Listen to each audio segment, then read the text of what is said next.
আসসালামু আলাইকুম ভিউয়ার্স।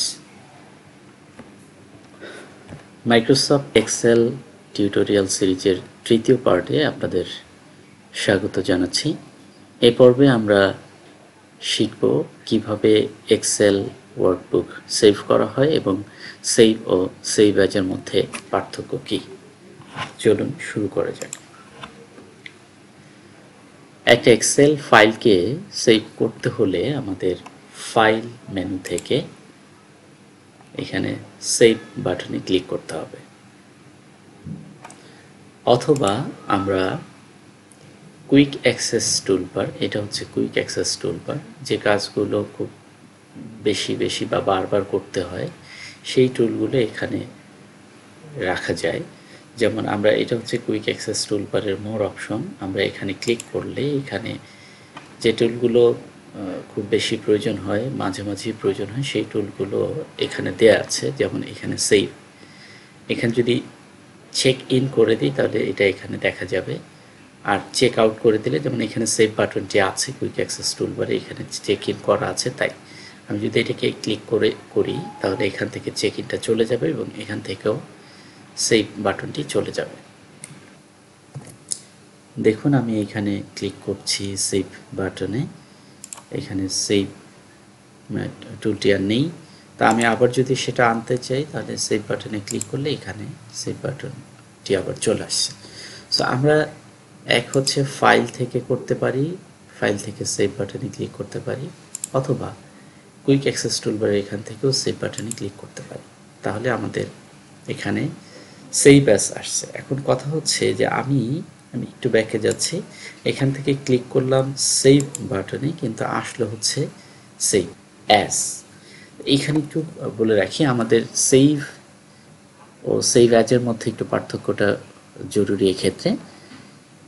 কোনো একটা ফাইলকে যদি প্রথমবার আমরা সেভ করতে চাই তাহলে ওই ফাইলটির, অর্থাৎ নতুন যে ফাইলটি যাকে আমরা প্রথমবারের জন্য সেভ করব, তাহলে একটি ফাইলকে সেভ করতে হলে সেই ফাইলটির দুটো জিনিস প্রয়োজন হয়। একটা হচ্ছে ফাইলটির কি নাম হবে, অর্থাৎ ফাইলটিকে কি নামে সেভ করা হবে, এবং ফাইলটি কোথায় সেভ করা হবে, অর্থাৎ ফাইলের নাম এবং লোকেশন, এই দুটো জিনিস ঠিক করে দিতে হবে।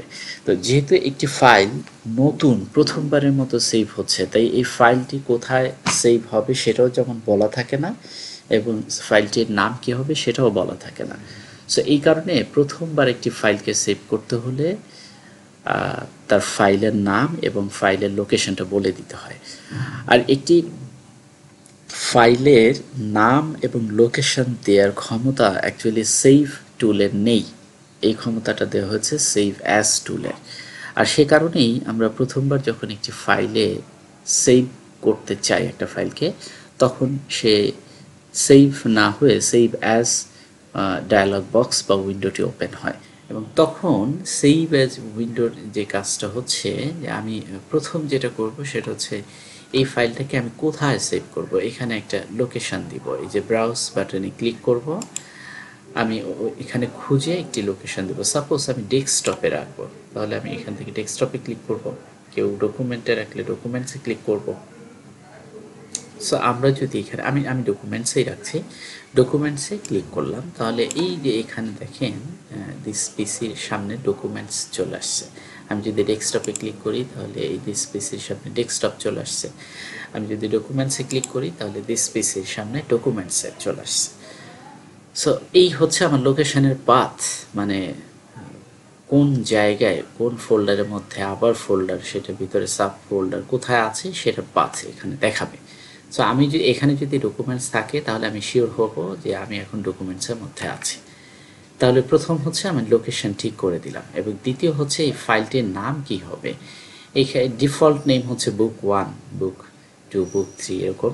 সো আমি এখানে ক্লিক করে এখানে এটাকে আমি ডিলিট করে দিয়ে আমি এখানে লিখে দিব, যেমন সাপোজ আজকের ক্লাসের ইয়েটা দিলাম, মাইক্রোসফট এক্সেল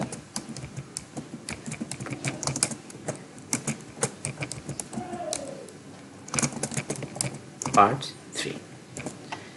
এইভাবে আমি ফাইলটির নাম দিলাম। তাহলে আমি বলেছিলাম একটা ফাইলকে প্রথমবারের জন্য সেভ করতে হলে তাকে দুইটা জিনিস দিতে হয়, একটা হচ্ছে লোকেশন, ফাইলটি কোথায় সেভ হবে, আর একটা হচ্ছে ফাইল নেম, ফাইলটার নাম কি হবে, কি নামে ফাইলটি সেভ হবে। সো এই দুটো জিনিস দেওয়া হয়ে যাওয়ার পর এবার আমি এইখানে দেখেন সেভ বাটনটি আসছে, আমি সেভ বাটনটিতে ক্লিক করব। তাহলে ফাইলটি এই ডকুমেন্টের মধ্যে এই মাইক্রোসফট এক্সেল পার্ট 3 নামে সেভ হয়ে যাবে। আমরা একটু করে দেখছি। ওকে, সো আমরা এটাকে একটু মিনিমাইজ করব, মিনিমাইজ করে অথবা আমরা কিবোর্ড থেকে স্টার্ট বাটনে চাপ দিব, তাহলে আমাদের দিস পিসিটা ওপেন হবে এবং এইখান থেকে দেখেন এই যে ডকুমেন্টের মধ্যে যদি আমি ক্লিক করি তাহলে আমরা ডকুমেন্টের মধ্যে লোকেশন, দিস পিসির ভিতর ডকুমেন্ট, সেটার ভিতরে মাইক্রোসফট এক্সেল পার্ট 3 নামে একটি ফাইল সেভ হয়ে গেছে। সো আমরা দেখলাম যে কিভাবে একটি ফাইলকে সেভ করতে হয় এবং সেভ ও সেভ এজের মধ্যে পার্থক্য কী।